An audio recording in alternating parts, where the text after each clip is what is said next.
Hello friends, कैसे हैं आप? आशा करता हूँ आप अच्छे होंगे, आपके घर पर सब अच्छे होंगे। हम लोग कर रहे थे सीटेट पेपर 2 का प्रीवियस ईयर कर रहे थे।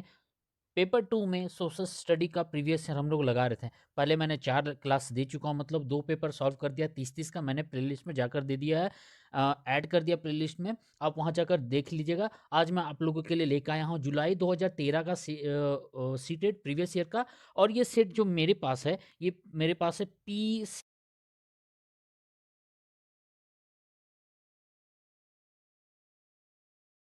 टू सोशल स्टडी के लिए।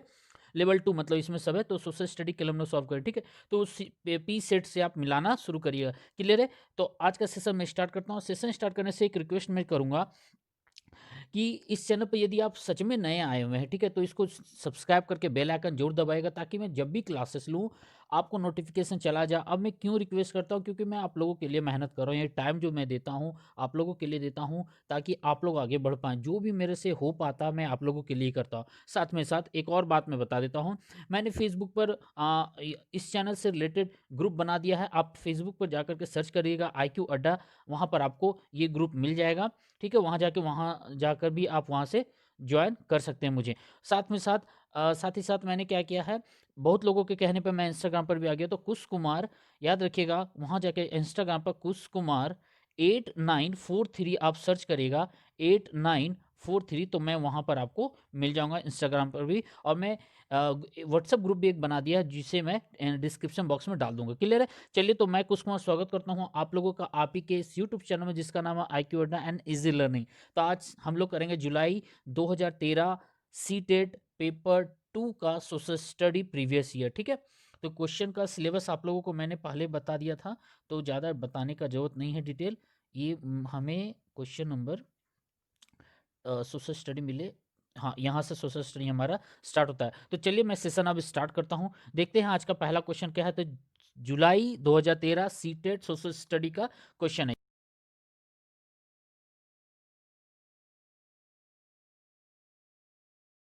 मुझे चेक कर लेने दीजिए, सब कुछ ठीक है ना?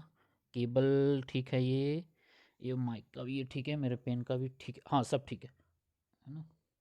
चलिए, सब ठीक है।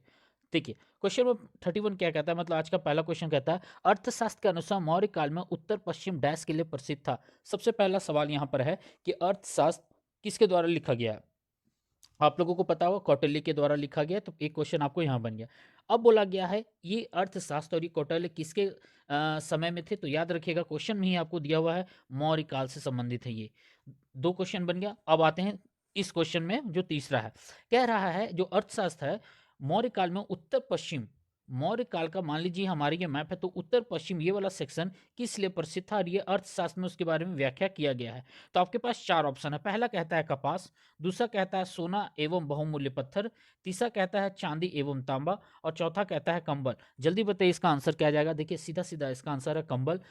इसे डायरेक्ट ही पढ़िएगा, इस पे ज़्यादा मतलब तामझाम या फिर होच पोच करने का जरूरत नहीं। सीधा सा आंसर यहाँ इसका कंबल होगा। कंबल क्यों होगा, आपको पता होगा लेह लद्दाख का जो रीजन रहा है शुरुआत से ही, हम आप लोग यदि पढ़े होंगे तो चाइनीज़ लोगों का भी एक अलग सिविलाइजेशन रहा है। पूरी दुनिया में 4 तरह के सिविलाइजेशन थे, ठीक है। इंडो सिविलाइजेशन, इजिप्टियन सिविलाइजेशन थे, चाइनीज सिविलाइजेशन, और एक कौन थे, जल्दी से बताइए। इसका आपको होमवर्क मैं छोड़ता हूँ एक और जो है, ठीक है। तो इसका आंसर जाएगा कंबल। दूसरा दूसरा क्वेश्चन क्या कहता है, क्वेश्चन नंबर 32 कहता है एम्फोरा एक डैश था। एम्फोरा क्या था? आपके पास चार ऑप्शन है फिर से। पहला कहता है इटली का सिक्का, दूसरा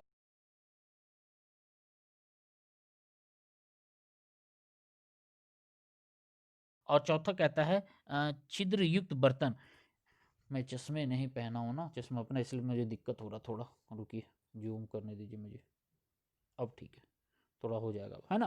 तो इसका आंसर क्या आ जाएगा, जल्दी से बताएं। एम्फोरा क्या था? देखिए, ये भी सीधा सीधा आंसर है। ये एक तरह का लंबा सा एक जार होता था, जिसके तरफ दोनों तरफ हैंडल रहते थे, पकड़ने वाले होते थे। और इसका यूज कहाँ किया जाता था, याद रखिएगा, मदिरा पीने में या मदिरा रखने में, प्लस जो तेल होते थे उस समय मतलब पूरा पाषाण समय में, तो उस समय तेल और मदिरा रखने में या उसका प्रयोग करने के लिए इसका यूज किया जाता था। अब जार समझ लीजिए एक तरह से जग ही होता था, ठीक है। जग में हम आज के समय में एक तरफ पकड़ने वाला होता था। आप अलादीन सीरियल याद करिए, आपको वो जार का कॉन्सेप्ट याद आ जाएगा। आगे चलते हैं, क्वेश्चन नंबर 33 क्या कहता है। क्वेश्चन नंबर 33 कहता है रोमन साम्राज्य में काली मिर्च इतनी मांग एक मिनट, रोमन साम्राज्य में काली मिर्च की इतनी मांग थी कि इसे डैश के नाम से बुलाते थे। देखिए रोमन साम्राज्य में हमारे भारत से मसालों का व्यापार बहुत फेमस था वो पहले से भी, ठीक है। वास्को डी गामा आए थे, उसके बाद सेंट कोलंबस पहले आए थे, फिर वास्को डी गामा आए थे। तो इन सबको कालीकट पहुंचे थे वास्को डी गामा, तो इन सभी को पता था कि भारत के जो भरत भूमि या फिर इंदुस प्रदेश है, इंदुस रिवर की जो वेस्ट साइड में जो प्रदेश हैं वहाँ पर मसालों की खेती बहुत हिट है, बहुत फेमस है। तो हमारे देश की जो काली मिर्च थी वो बहुत फेमस हुए थे रोमन साम्राज्य में, तो उसे कीमती माना गया। तो उस कीमती मानने के कारण से कौन सा नाम दिया गया है? चार ऑप्शन है, पहला कहता है काला जादू, दूसरा कहता है काला ताबीज, तीसरा कहता है काला पत्थर और चौथा कहता है काला सोना। तो इसका आंसर क्या जाएगा? वीडियो पॉज करके आप आंसर जरूर दीजिएगा।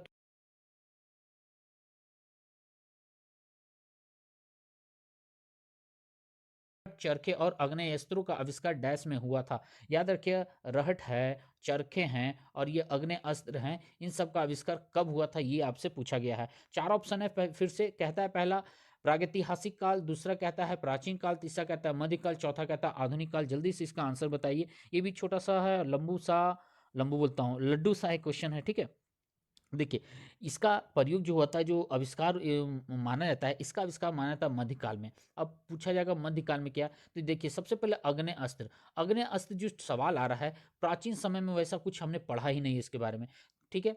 पहला, दूसरा चरखे, चरखे का प्रयोग क्यों होते थे? धागा या तागा जिसे बोलते हैं, मतलब उसे पिरोने के लिए चरखे का प्रयोग किया जाता था। ये सब आपको पता होगा, मध्यकाल में आया है। अब रहट क्या था? रहट जो सिंचाई या कृषि से संबंधित ये टर्म है रहट, इसलिए इसका प्रयोग होता था। समझ में आ गया? आग्नेयास्त्र युद्ध के लिए प्रयोग किया जाता था, तो इसका आंसर जाएगा मध्यकाल में।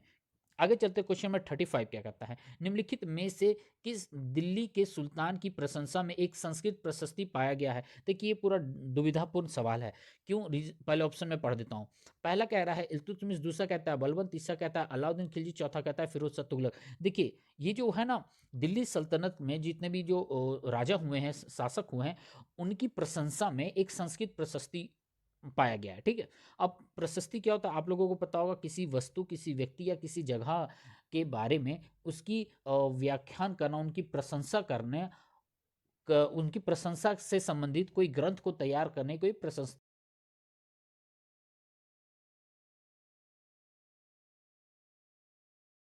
किए गए। तो ऑप्शन है इल्तुतमिश, बलबन, अलाउद्दीन खिलजी, फिरोज शाह तुगलक। देखिए कंफ्यूज क्या होता है यहाँ पर, आपको अलाउद्दीन खिलजी या बलबन दोनों मिलेगा, लेकिन जो वास्तविक आंसर यदि मैं यहाँ पर लूँ तो इसका आंसर मैं बलबन लूंगा और बलबन के साथ में आगे बढ़ूंगा। क्लियर है? देखिए अब ये सब सारे सीधा सीधा सवाल है, वन लाइनर है। आप डिटेल में जाकर पढ़िएगा एनसीईआरटी, क्योंकि एनसीईआरटी बेस है इस सीटेट के लिए, जो है टीचर्स के लिए, तो आपको वहाँ पर आंसर मिल जाएगा। आगे चलते क्वेश्चन नंबर 36 क्या कहता है? 36 कहता है हिरण्यगर्भ नामक अनुष्ठान किया जाता था। ये जो हिरण्यगर्भ नामक जो यज्ञ होता था या अनुष्ठान जिसे हम कहते हैं, वो क्यों होता था, है ना? पहला ऑप्शन कहता है जब एक राजा किसी क्षेत्र को जीतता था, दूसरा कहता है राजा को क्षत्रिय घोषित करने के लिए, चाहे वह जन्म से क्षत्रिय ना हो, तीसरा कहता है हिरण का शिकार करने से पहले, और चौथा कहता है पूर्व जन्म के लिए, पुत्र के जन्म के लिए। तो इसका आंसर क्या आ जाएगा? मुझे चक्कर आ रहा है, पिछले 40 घंटे से मैं सोया नहीं हूँ और 2000 से ज़्यादा किलोमीटर का ट्रैवल कर चुका हूँ ट्रेन से, वो भी। तो पूरा बॉडी लग रहा है कि मैं अभी भी हिल रहा हूँ, चल रहा हूँ मैं, ठीक है। आंखें बंद हो रही, बट क्लासेस नहीं ले पाया था, आप लोगों को पता है 3 दिन से क्लासेस नहीं ले पाया, इसलिए मैं सोचा रिकॉर्ड करके ही मैं सोऊंगा, है ना। चलिए देखते हैं क्या है। पूरा मुझे मतलब दिमाग रह रह के घूम रहा है मेरा, है ना। लग रहा अब तब गिर गिर पड़ूँ मैं। हाँ, तो हिरण्यगर्भ देखिए, जब एक राजा अपने आप को क्षत्रिय घोषित करता था, पहला, चाहे दूसरे टर्म में बता रहा हूँ, चाहे वो जन्म से या वर्ण से क्षत्रिय ना भी हो, मतलब सामंती व्यवस्था आपने पढ़ा होगा,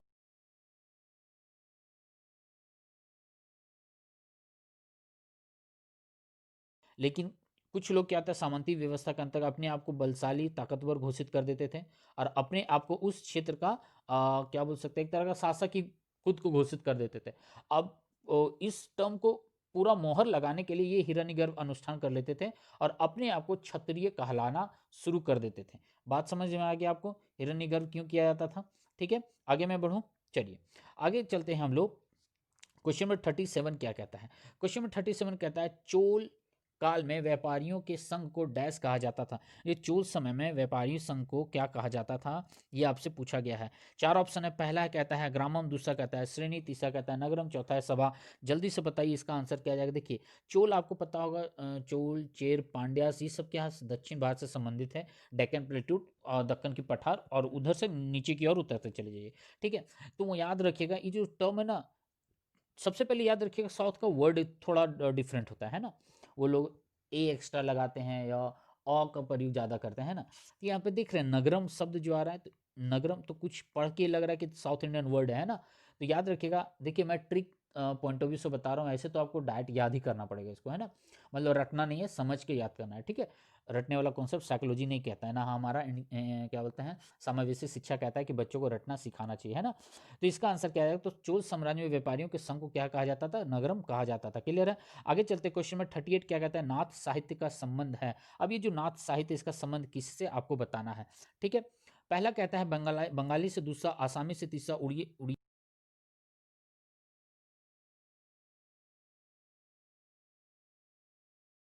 पर सब आसान है ना, मेरे लिए आसान ही है। देखिए नाथ जो है ये बंगाली से संबंधित है, याद रखें हम, नाथ साहित्य। अब ये क्या था, देखिए बंगाल में नाथ पंथ, एक पंथ हम लोग बोलते हैं ना, पंथ समझ रहे हो ना। तो ये विचारधारा जिसे हम लोग कहते हैं ना, तो पंथ से जुड़ा हुआ था। ये जो नाथ साहित्य था, ये जो एक बंगला में पंथ साहित्य था, सॉरी मतलब क्या होता है, नाथ पंथ था, ठीक है। तो उसी से ये जुड़ा हुआ था, बात समझ में। अच्छा, इसके मतलब दो प्रकार होते थे, ये भी याद रखिए, हो सके तो पूछा नहीं है अभी तक, पूछ सकता है यदि आपसे। एक था प्रबोधक जिसे हम लोग कहते हैं, और दूसरा था कथात्मक, और पहला था प्रबोधक। दो प्रकार की ये थे, याद रखिएगा। हाँ, आपसे ये पूछेगा ये किनके द्वारा संबंधित है, इनके ये जो विचारधारा है किनके नाम से जुड़ा हुआ है। तो याद रखिएगा इनका जो नाम है, क्या नाम था इनका, दिमाग से उठा है मेरा, ठीक है। यदि मुझे याद आया ना तो मैं आपको जरूर बता दूंगा इसका, ठीक है। क्या नाम था इनका, मैं दिमाग से मेरा उठ रहा है, जब भी याद आएगा तो मैं आपको बता दूंगा। आगे चलते हैं, क्वेश्चन नंबर 39 क्या कहता है। क्वेश्चन नंबर 39 कहता है, खान अब्दुल गफर खान ने उत्तर पश्चिम सीमांत प्रांत में शक्तिशाली अहिंसक आंदोलन चलाया जिसे डैश के रूप में जाना जाता है। मतलब खान अब्दुल गफर खान था, वो उत्तर पश्चिम में, मतलब ये वाला सेक्शन, इस वाले सेक्शन में, नॉर्थ वेस्ट में, वो उन्होंने अहिंसक, शक्तिशाली तो था लेकिन अहिंसक आंदोलन चलाया था। तो वो जो आंदोलन था किस नाम से जाना जाता था, वो ये पूछा गया है। तो चार ऑप्शन है, पहला कहता है राम रहीम आंदोलन, दूसरा खिलाफत आंदोलन, तीसरा कहता है खुदाई खिदमतगार आंदोलन, और चौथा है,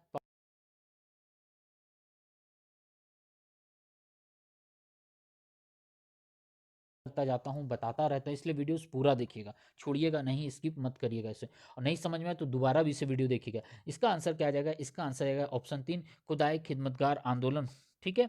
आगे मैं बढ़ूँ अब।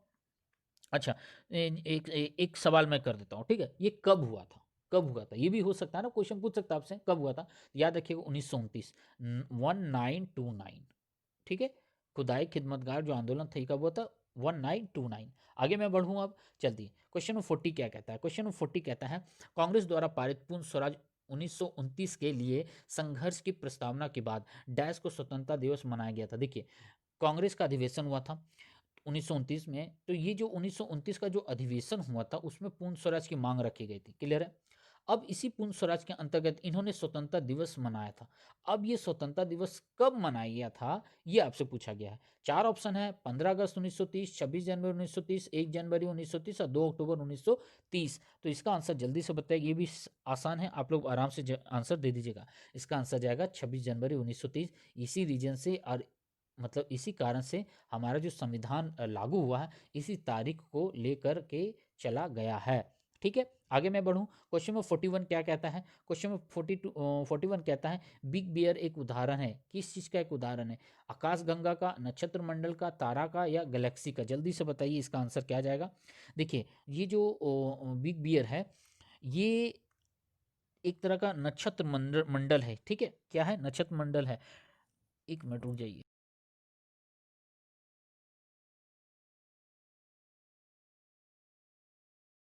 तारा का, तारों के समूह, हाँ, तारा का नहीं, मैं यही कन्फ्यूज, तारा सिर्फ नहीं होगा, तारों का समूह न, तारों का मंडल है एक तरीके से, ठीक है, तारा मंडल जिसे हम लोग कहते हैं, तो ये नक्षत्र मंडल इसका आंसर जाएगा, सही है 2 नंबर, ठीक है, तारा मंडल।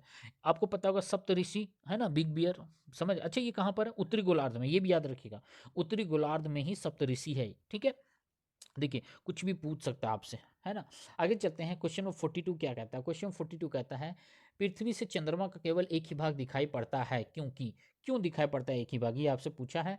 तो फिर 4 ऑप्शन है, पहला कहता है चंद्रमा का दूसरा भाग केवल दिन के समय पृथ्वी की ओर होता है, दूसरा ऑप्शन कहता है चंद्रमा का दूसरा भाग केवल अमावस्या को पृथ्वी की ओर होता है, तीसरा ऑप्शन कहता है चंद्रमा को पृथ्वी के चारों ओर चक्कर लगाने में तथा अपने अक्ष पर घूमने में समान समय लगता है, सही। चौथा ऑप्शन कहता है चौथा ऑप्शन कहता है चंद्रमा को अपने अक्ष पर एक चक्कर लगाने में एक प्रकाश वर्ष लगता है, नहीं जी, ये सारे कैंसिल करो, एक आंसर आपको मिल गया ऑप्शन नंबर 3, जब ये चंद्रमा घूमते हैं और पृथ्वी के जो घूरने का जो वक्त है दोनों का समान है, इसलिए हमें हमेशा उसके एक ही तरफ दिखाई देता है। कौन सा तरफ दिखाई देता है जल्दी बताएंगे। जो भारत है, इसरो है हमारा देश का, उन्होंने एक मिशन भेजा था, कहाँ भेजा था, जल्दी से सोच के बताइए, आपको पता चल जाएगा उसका आंसर। चलिए क्वेश्चन 43 क्या कहता है, क्वेश्चन 43 कहता है पृथ्वी अपने अक्ष पर घूमती है, किधर से घूमती है भाई, ये है दिशा पूछा है ऑप्शन के अकॉर्डिंग, ठीक है। तो जल्दी से बताइए इसका आंसर क्या जाएगा। पहला है पश्चिम से पूरब, दूसरा है उत्तर से दक्षिण, तीसरा है पूरब से पश्चिम, चौथा है दक्षिण से उत्तर, इसका आंसर क्या जाएगा, लड्डू सा है, 1 नंबर है।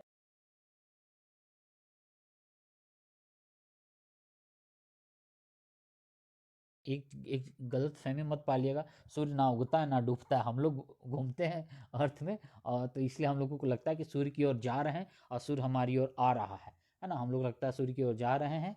मान लीजिए यहाँ पर सूर्य है और ये हम लोग ऐसा करके घूमते रहते हैं, तो हमें लगता है कि सूर्य की ओर हम लोग आ रहे हैं, है ना, सूर्य की ओर आ रहे हैं, फिर लगता है सूर्य की ओर जा रहे हैं हम लोग वापस, फिर लगता है हम लोग आ रहे हैं, फिर हम लोग वापस जा रहे हैं, तो ये पैटर्न है, इसलिए हम लोग उसको बोलते हैं सूर्य उग रहा है डूब रहा है, बट जबकि ऐसा रियलिटी कुछ नहीं है। आगे कहता है पृथ्वी से रिलेटेड देख रहे, तीसरा क्वेश्चन है ये, कहता है पृथ्वी दिन कहलाता है, क्या कहलाता है पृथ्वी दिन, क्या है ये, क्या है earth day, what is earth day, है ना। ऑप्शन कहता है जितने समय तक सूर्य पृथ्वी पर एक विशेष स्थान पर चमकता है, दूसरा ऑप्शन कहता है ग्रीन विच का मानक समय, तीसरा कहता है पृथ्वी द्वारा अपने अक्ष पर घूमने में लिया गया समय, और चौथा कहता है पृथ्वी द्वारा सूर्य के चारों ओर परिक्रमा में लिया गया समय। जल्दी से बताइए इसका आंसर क्या होगा। 45 का लड्डू लड्डू लड्डू सा सवाल है, आप लोग सॉल्व आराम से कर लीजिएगा, जल्दी बताइए, है ना। 1 मिनट, पृथ्वी दिन क्या कहलाता है, हाँ ठीक है, कोई क्वेश्चन मैंने छोड़ा नहीं ना है, नहीं छोड़ा है, जल्दी से बताइए इसका आंसर क्या जाएगा। देखिए इसका आंसर जाएगा जब पृथ्वी द्वारा अपने अक्ष पर जो घूमने के में लिया गया जो समय है ना, उसी को हम लोग कहते हैं पृथ्वी दिन कहते हैं, क्लियर है, बात समझ में आएगा। तो इसका आंसर क्या जाएगा, ऑप्शन 3 जाएगा। जब 44 मैंने पढ़ा, वही मैं बोल रहा था, कुछ छूट रहा है, 44 मैंने नहीं पढ़ा।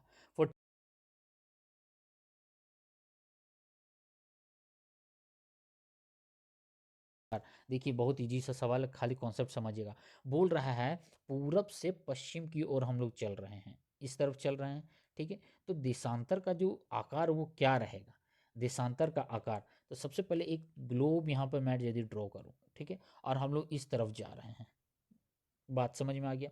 तो देशांतर का आकार, तो एक हमारा इस तरह होता है, क्लियर है, और एक हमारा इस प्रकार होता है, ये तो हो गया, एक यूँ हो गया, एक यूँ होता है, फिर ऐसे यहाँ पर नॉर्थ पोल, ये हमारा हो जाएगा साउथ पोल, ये हमारा ये वाला पोल, 1 मिनट रुकिए, गंदा कर दिया मैंने, रुक जाइए एक जरा, हाँ ऐसा, ए, हाँ देखिए ये हमारा पूरा सेक्शन होता है हमारा उष्ण कटिबंधीय क्षेत्र, उष्ण मतलब गर्मी, जिधर लगभग सूर्य लगभग पूरा समय पड़ती है इस तरफ रीजन में, इधर पड़ता है हमारा शीतोष्ण कटिबंधीय क्षेत्र, और ये भी हमारा पड़ जाएगा शीतोष्ण कटिबंधीय क्षेत्र, बात समझ में आ गया ना। और बाकी हमारा ऊपर पोल है, पूरा ग्लेशियर वगैरह बर्फ से भरा पड़ा हुआ है ऊपर की ओर, समझ में आ गया, मैंने इतना बता दिया। अब ये पूछ रहा है जब पूर्व से पश्चिम की ओर हम लोग जाएंगे, इस तरफ जाएंगे, तो देशांतरीय रेखाएं क्या होगी। 4 ऑप्शन है, पहला कहता है बढ़ता जाता है, दूसरा कहता है घटता जाता है, तीसरा कहता है समान रहता है, चौथा कहता है पहले बढ़ता जाता है फिर घटता जाता है, क्या होगा आंसर, इसका आंसर जल्दी से बताएं। अरे भाई आप पूरब से पश्चिम की ओर जाइएगा ना, तो देशांतर रेखा में कोई फर्क नहीं पड़ता है, वो समान ही रहेगा। हाँ यदि आप अक्षांशीय रेखाएं यदि जाएंगे तो वो आपको दिशा पूरब से पश्चिम या पश्चिम से सॉरी उत्तर से दक्षिण या दक्षिण से उत्तर जाएंगे, वो बढ़ता है या घटता रहेगा। क्लियर है?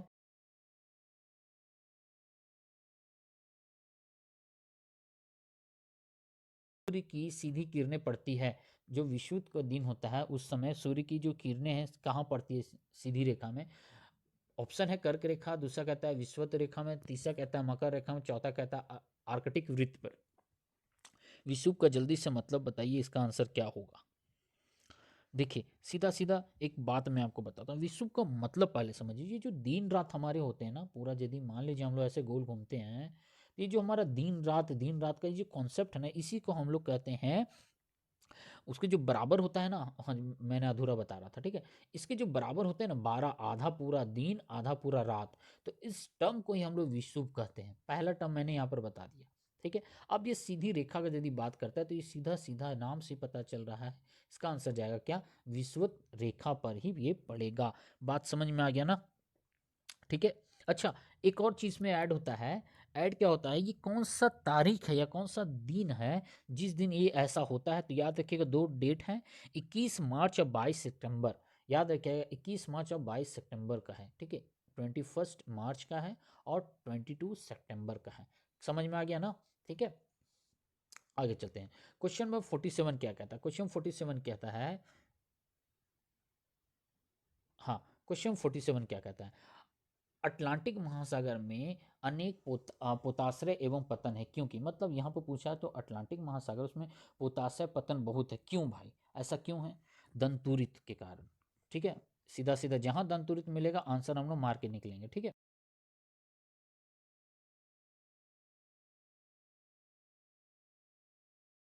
होता है, हम लोग मानते हैं, लेकिन यहाँ अनेक पोताश्रय पतन के बारे में पूछ रहा है ना, नेचुरल हार्बर्स के बारे में पूछ रहा है यहाँ पर।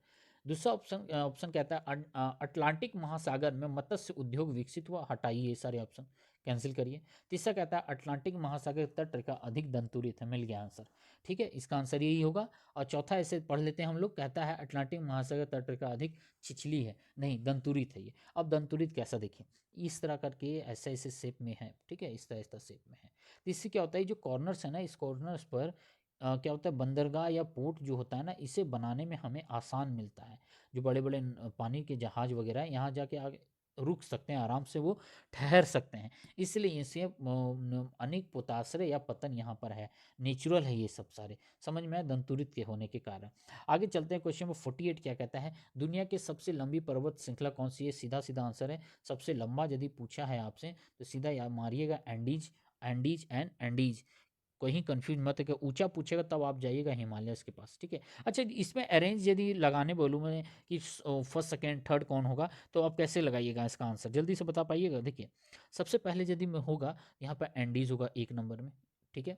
दूसरे नंबर में कौन जाएगा? दूसरे नंबर में यहाँ पर हिमालय जाएगा हमारा, ठीक है। तीसरा नंबर में कौन सा आएगा? तीसरा में हमारा रॉकी जाएगा, और चौथा हमारा ऑप्स जाएगा। क्लियर है? मैंने अरेंज आपको बता दिया है, लिख लीजिए, नोट कर लीजिएगा। पहले एंडीज, दूसरा में हिमालय, तीसरा में रॉकी और चौथा अल्प्स। आगे चलते हैं, क्वेश्चन नंबर 49 क्या कहता है? भारत में उष्ण कटिबंधीय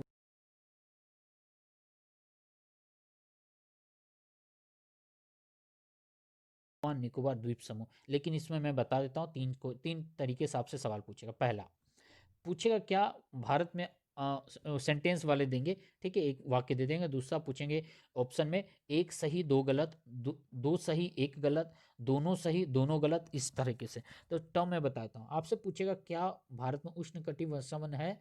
उष्ण कटिबंधीय वर्षावन है, हाँ या ना?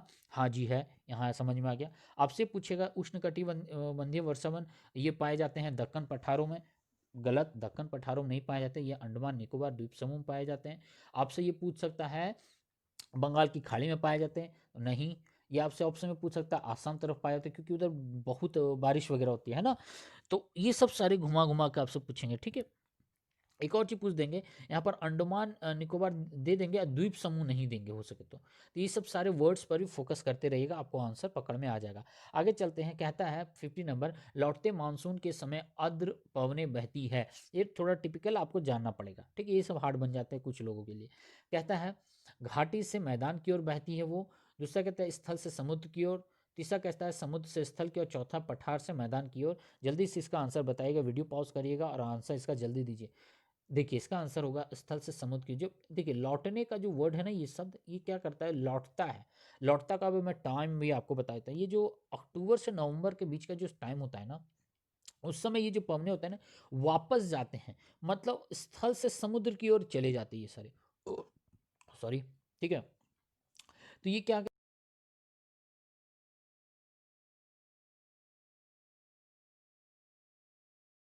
क्या बोलते हैं, ये कौन सी मतलब हवा है, कौन सी बंगाल की खाड़ी वाली हवा है या फिर इधर अरब सागर वाली हवाएं हैं। तो इसको याद रखिए कि बंगाल की खाड़ी की तरफ से जो मानसून जो मूव करता है ना, वो वाले हैं। समझ में आ गया ना, ये क्या होता है, एयर प्रेशर, एटमॉस्फेरिक प्रेशर से ये मूव करते हैं। आगे चलते हैं, क्वेश्चन 51 क्या कहता है। 51 कहता है निम्नलिखित में से किसे पृथ्वी का फेफड़ा कहता है। ये भी एकदम सीधा सीधा आंसर है।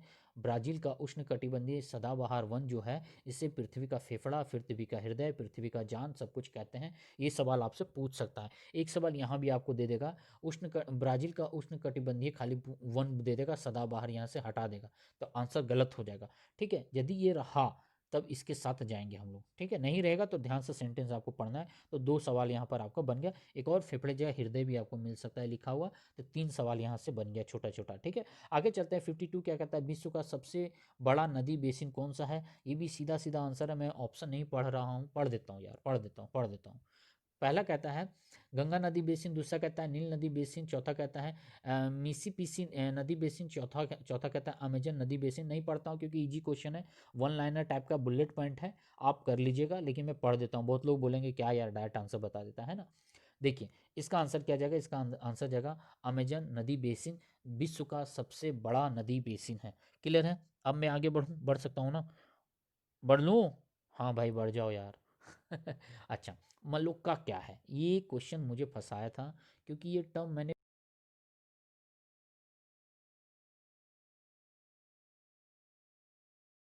मुझे नहीं आता ये। बाद में थोड़ा सा खोज पीट किया, हाँ, हाथ पैर मारा, समझ में आया बाद में, है ना। मलुक्का क्या है। ऑप्शन है, एक जनजाति है, दूसरा एक प्रकार का घर है, तीसरा एक वन्य पशु है, चौथा मलक्का एक निवासी है। जल्दी बताइए इसका आंसर क्या जाएगा। देखिए एक प्रकार का ये घर होता है, मलक्का क्या होता है, एक प्रकार का ये घर है। अब ये घर कहाँ ये पाए जाते हैं ये घर, देखिए ये जो ब्राज़ील हो गया और क्या बोलते हैं अफ्रीका के जो जंगल होते हैं, वहाँ के जो ट्राइबल आदिवासी लोग होते हैं, वहाँ के जो आदिवासी लोग होते हैं उनके पूर्वज द्वारा, पूर्वज नहीं बोलेंगे, उनके पिता द्वारा, समझ गए ना। तो पिता के द्वारा जो घर बनाया गया रहता है, उनको मल्लुक्का के नाम से वो लोग पुकारते हैं। बात समझ में, कहाँ देखिए आपसे बेसिकली पूछेगा ये कहाँ पाए जाते हैं। तो पैतृक, हाँ पैतृक घर हम लोग कह सकते हैं इसको, पैतृक घर टर्म में वही दिमाग में खो जाता। तो याद रखिए कहाँ पर मिलेगी ये, कोलंबिया में, ब्राज़ील में, समझ गए, ये 2 है। अमेज़न का जो रिवर है ना, अमेज़न नदी, उसके आजू-बाजू जितने भी आदिवासी लोग रहते हैं उन लोगों के घर, पैतृक घर। क्लियर है। आगे चलते हैं, क्वेश्चन नंबर 54 क्या कहता है, संसाधनों का सतर्कतापूर्वक उपयोग करना तथा उन्हें नवीकरण के लिए समय देना डैश कहलाता है। सबसे पहले क्वेश्चन पर फोकस करिए, वर्ड पर फोकस करिए। सबसे पहले बोल रहा है संसाधनों का सतर्कतापूर्वक उपयोग करना, मतलब कोई भी संसाधन है, प्राकृतिक संसाधन, नेचुरल रिसोर्स है, उसका सही तरीके से हम उसका यूज करते हैं, प्रयोग करते हैं, तो क्या कहलाएगा यह। पहला कहता है संसाधन संरक्षण, दूसरा कहता है सतत पोषणीय विकास, तीसरा कहता है संसाधन प्रबंधन, चौथा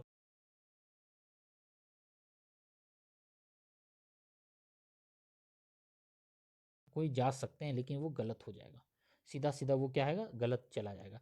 तो इसका आंसर क्या आ जाएगा, देखिए हम लोग संरक्षण कर रहे हैं, किसी भी चीज़ का हम मतलब सावधानी पूर्वक प्रयोग करते हैं, मतलब उसको बचा कर हम काम कर रहे हैं।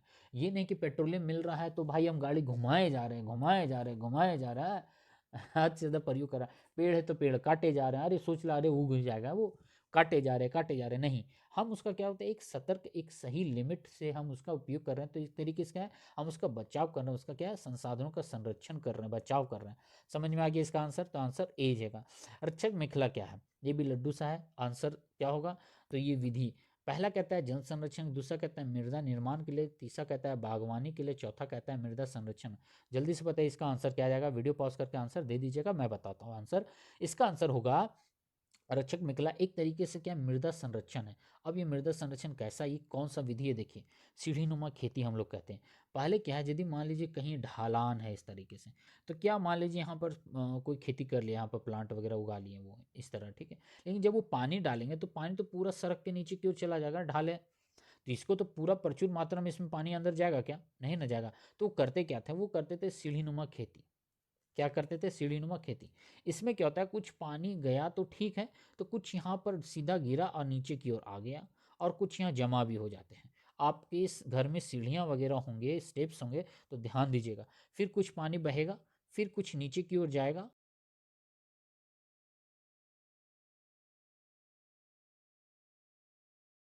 जाते हैं, रह जाते हैं, रुकते हैं, और बाकी सारे बहते हैं। फिर रुकते हैं, बहते हैं, रुकते बहते, तो इस तरह पूरी तरह से पानी खत्म नहीं होता है। वो जितना मात्रा में उसे पानी चाहिए होता है लगभग उन्हें मिल जाता है। तो इससे क्या होता है, एक मिनट एक मिनट एक मिनट एक मिनट एक मिनट एक मिनट, मैंने गलत बता दिया, मैंने गलत बता दिया, sorry, I am really sorry, I am really sorry. रक्षक मेखला क्या होता है, रक्षक मेखला होता है मृदा संरक्षण। मैं क्या सीढ़ीनुमा खेती बता रहा था, ठीक है। देखिए यही सब होता है गड़बड़। रक्षक मेखला कहता है मृदा संरक्षण। मृदा संरक्षण क्या है, देखिए यही ढलान ही है एक तरीके से, क्या है, एक तरीके से ढलान ही है। ये होता है क्या है कि जब ये पानी वगैरह जाते हैं तो ये क्या करते हैं, पूरा मिट्टी को ये बहा के चले ले जाते हैं, ठीक है। तो सीढ़ी नुमा खेती यहाँ पर तो प्रयोग होता ही है कि उसमें पूरा तरीके से मिट्टी बहती नहीं है। पहला टर्म, पहला टर्म। दूसरा, दूसरा टर्म क्या है, जब तेज हवाएं बहती है चट्टानों से, मान लीजिए ऐसा कोई एक चट्टान है, अब तेज हवाएं बह रही, तो क्या होते हैं कि यहाँ से टूटना शुरू हो जाता है। छोटे छोटे पार्टिकल्स में टूटते हैं वो मॉलिक्यूल्स में, और वो बालू बन जाते हैं, बालू बन के उड़ के चले जाते हैं। तो इसका साइज दिनों दिन क्या होता है, छोटा होता चला जाता है ना। तो इसी को बचाने के लिए इसका प्रयोग किया जाता है, इस विधि का प्रयोग किया जाता है। तो सीढ़ी नुमा कुछ स्टेप्स करके खेती का प्रयोग करते हैं ये लोग। समझ में आ गया। आगे चलूं, 56 क्या कहता है, 56 कहता है मध्य प्रदेश में स्थित भीमबेटका एक डैश पूरा स्थल है। क्या है, पूरा पाषाणिक है, नव पाषाणिक है, महापाषाणिक है, सूक्ष्म पाषाणिक है। जल्दी से इसका आंसर बताइए क्या होगा। देखिए ये जो भीमबेटका है ना, भीमबेटका है पूरा पाषाणिक स्थल है हमारा मध्य प्रदेश में, ठीक है। सीधा सीधा बहुत को भीमबेटका गुजरात उजरात सब पढ़ने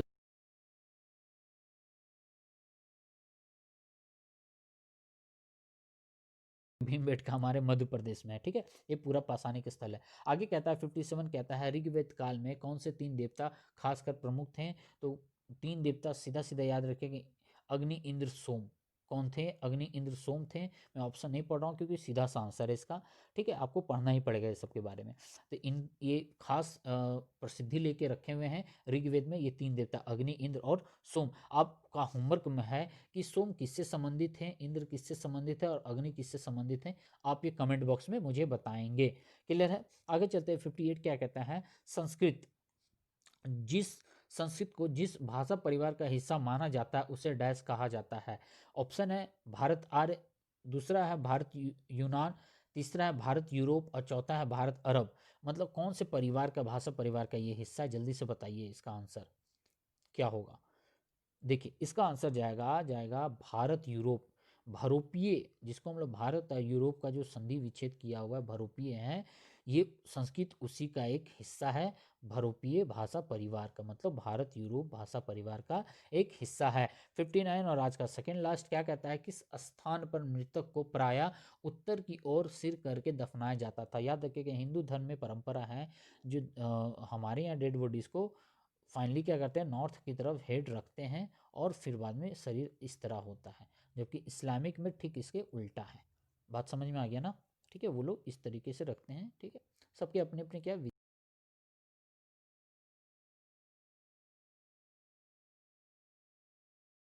मेहरगढ़ या भीमबेटका, जल्दी से बताइए क्या है इसका आंसर, क्या होगा इसका आंसर, ठीक है। जल्दी बताइए।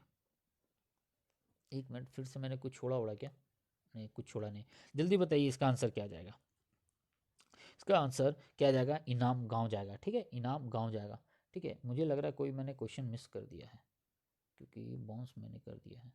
ये पढ़ दिया, ये पढ़ दिया, नहीं नहीं छूटा नहीं है कुछ, चलिए ठीक है, ठीक है ठीक है ठीक है 59, हाँ ठीक है। चलिए आज का लास्ट क्वेश्चन जल्दी बताइए।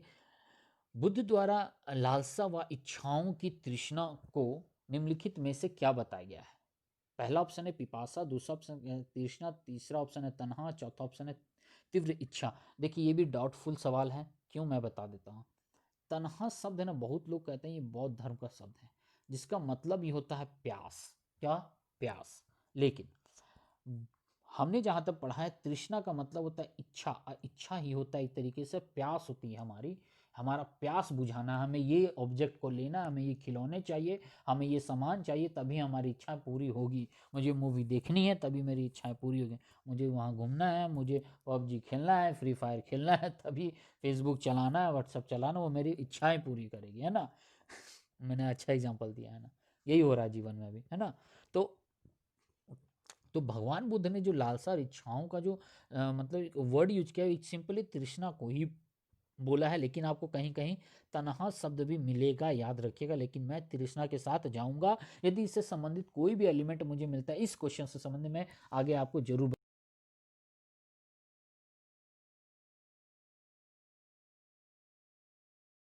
इंद्र असोम के बारे में आप जरूर कमेंट बॉक्स में बताएगा, ठीक है। तो आज मैं इतना ही रखता हूँ, कल मैं बना दूंगा इसका। अभी मैं जा रहा हूँ सीधा सोऊंगा, कितना सोऊंगा कुछ पता नहीं, कितने घंटे का पता नहीं, 10 12 15 18 क्या जाएगा पता नहीं, 5 भी जा सकता है वो, है ना।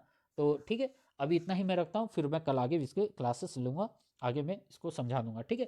चलिए फिर घर पर रहिए, सुरक्षित रहेगा, बड़ों से आशीर्वाद लेते रहेगा, छोटों को प्यार देते रहेगा। और जाते जाते फिर से मैं बोलता हूँ, मैं आप लोगों के लिए मेहनत कर रहा हूँ, आपके भविष्य के लिए मेहनत कर रहा हूँ, तो इसको ज़्यादा से ज़्यादा जितना हो सके उतना शेयर करिए, लोगों तक पहुँचाइए।